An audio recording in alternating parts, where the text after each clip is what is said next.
Programang ito ay rated SPG. Striktong patnubay at gabay ng magulang ang kailangan. Maaaring may masiselang tema, lengguwahe, karahasan, sexual, horror o droga na hindi angkop sa mga bata.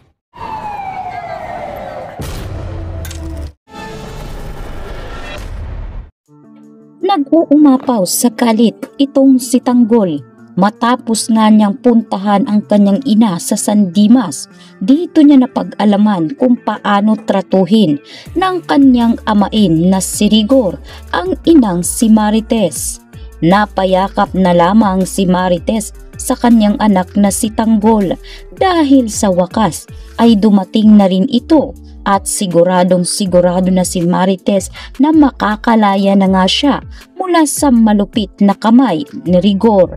Samantalang nakatunog na nga ang mga tauhan ni Rigor na dumating na itong si Tanggol at Ramon. Kaya naman tinimbrihan na nga nila ang kanilang hepe na naririto na umano sa San Dimas si Tanggol at ang ama nito. Kaya agad ngang naghanda at pinaandar nga ni Rigor ang police mobile na kung saan kasama niya rin si Mendoza sa mga oras na iyon. Dito nga sila nagtungo sa San Dimas na kung saan nababalot naman ng takot ang lahat ng mga tao roon. Kabilang na nga ang kapitbahay nila na itong Sige at ang iba pang tropa ni Tanggol. Sa ngayon ay dito nga dali-daling pinuntahan ni Rigor at Mando sa pagbabakasakali na kapag nandoon na sila ay makukorner nga nila ang mag-amang Montenegro. Ngunit bago pa man tuluyang nakarating si Rigor ay natunugan na nga siya ng kaibigan ni Tanggol na si Bulldog. Kaya agad ngang sumigaw si Bulldog at inalerto si Tanggol. Kaya naman dali-dali nang dumaan sa bintana nila Marites itong si Ramon, Tanggol at ang ina nito.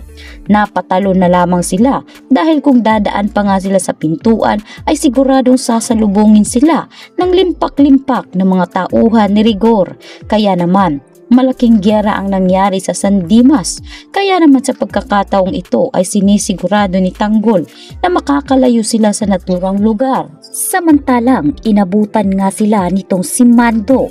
Kaya si Mando ay nagulat dahil nakita niya na si Marites na kasama na si Tanggol at Ramon. Kaya dito natuloy alam ni Tanggol kung ano ang gagawin.